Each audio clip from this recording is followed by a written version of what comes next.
تو اگر واقعاً اس سورے کو لکھنے کے بعد گھول کے پلا دیا جائے تو انسان کے لیے سب سے بڑا مسئلہ وہ ختم ہو جاتا. بسم اللہ الرحمن الرحیم. امام علیہ السلام کی خدمت میں ایک عیسائی عالم خدمت امام علیہ السلام میں پہنچا. تو راوی کہتا ہے اس نے اپنا حال بیان کیا کہ میں ایسے چل کر آیا، اتنی کتابیں جانتا ہوں، اتنا پڑھا لکھا ہوں. جو کہ عیسائی عالم ہے، 4 کتابیں پڑھ کر آیا ہے. تو پہلا سوال کہتے ہیں خود امام نے اس سے کیا، اچھا تم اگر صاحب علم ہو تو بتاؤ تو صحیح کہ تم نے 4 کتابوں کو پڑھنے کے بعد کیا سمجھا کہ حضرت مریم کس دن حاملہ ہوئی اور کتنے دن تک کا حمل تھا، اور وقت ولادت حضرت عیسیٰ کیا تھا، مقام ولادت کیا تھا. 4 سوال امام نے کیے.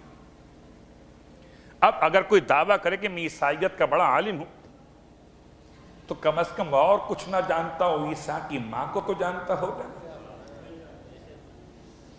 کہنے لگا میں نہیں جانتا.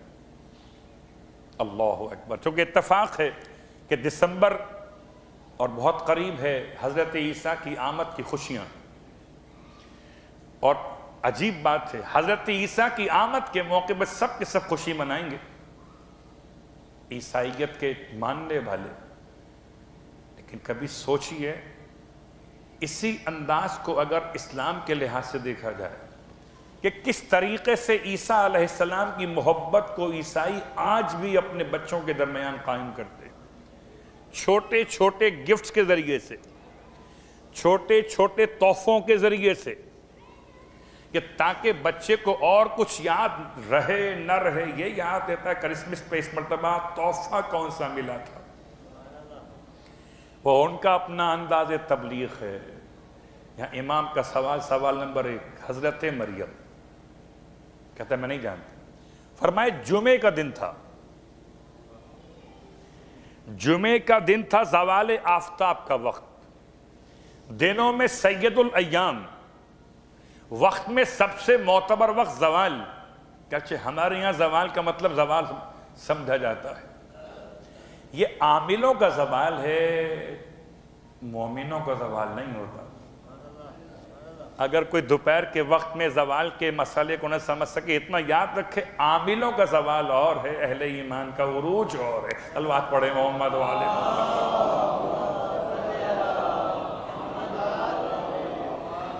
یہ زوال شمس ہے، نہ کہ زوال ساعت، نہ کہ زوال قسمت، نہ کہ زوال تقدیر. یہ زوال شمس ہے. اور زوال شمس خدا کو اتنا انسان کے قریب کرتا، خدا سے اتنا انسان قریب کرتا کہ 4 رکعت نہیں 8 رکعت نماز، اور خاص جمعے کا دن. اللہ اکبر. آپ ارشاد فرماتے جمعے کا دن تھا، دن بتایا، زوال کا وقت بتایا، پھر جبرائیل امین کی آمد کو بتایا کہ جبرائیل امین کی آمد ہوئی شکل بشر میں، اور ایسے سور پھونکا جیسے کوئی دعا پڑھ کر کسی میں دم کر دے.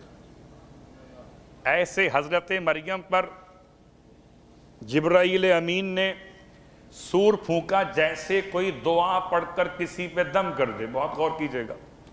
اور اس پھونکنے کی وجہ سے خدا نے حضرت مریم کو حضرت عیسیٰ کے نور سے برابر کر دیا. امام فرماتے ہیں منگل کا دن 10:30 بجے صبح کا وقت تھا. اللہ اکبر. جمعے کے دن نور آیا، اور جمعے سے لے کر منگل تک یہ نور جناب مریم صغریٰ کے شکم مقدس سے متصل رہا. اور منگل کے دن صبح کے 10:30 بجے خدا نے حضرت مریم کو آغوش میں ایک حسین بیٹا عطا فرمایا. صلوات پڑھے محمد والے محمد.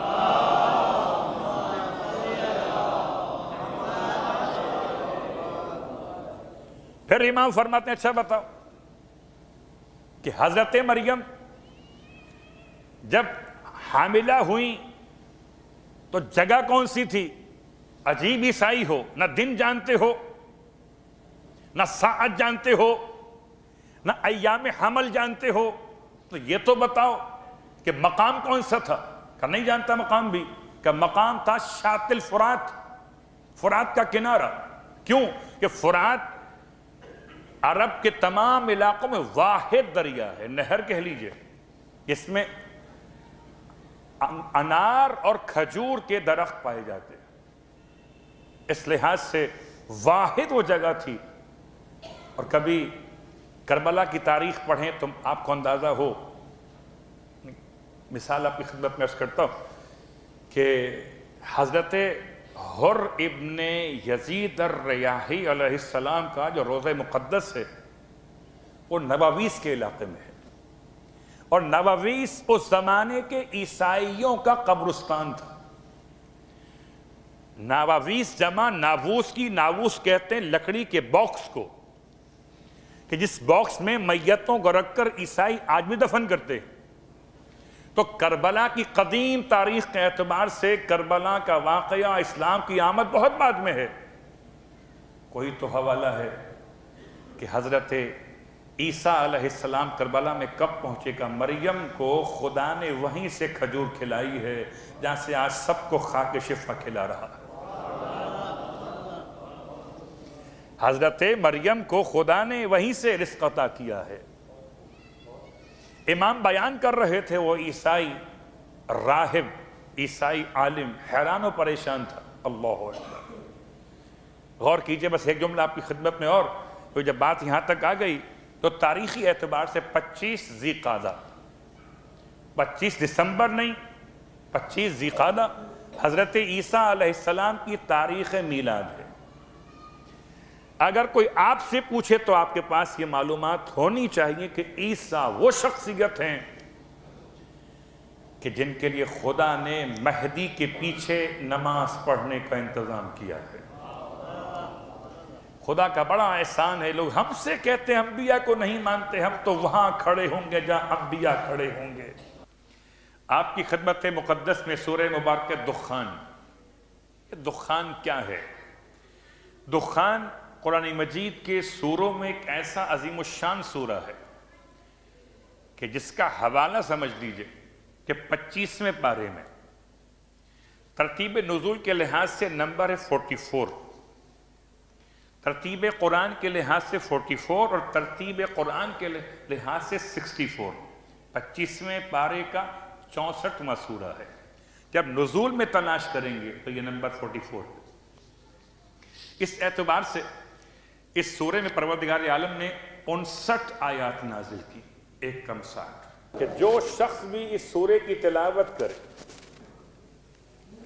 جو شخص بھی سورہ دخان کی تلاوت کرے، خدا وند عالم اس کے سارے پچھلے گناہوں کو بخش دیتا ہے۔ اور خاص شب جمعہ کی تاکید ہے۔ تو شب قدر تو بہت دور ہے، آج شب جمعہ ہے، اور شب جمعہ شب قدر ہو سکتی ہے اگر فاطمہ سمجھ میں آ جائے، اور اگر سیدہ سمجھ میں نہ آئے تو شب قدر بھی شب قدر نہیں ہے، بے قدری ہے۔ اور اگر سیدہ سمجھ میں آ رہی ہیں تو ہر رات شب قدر ہے، کہ انسان تمام برکتیں، تمام فیوز سیدہ فاطمہ الزہرا صلوات اللہ علیہا کے نام سے حاصل۔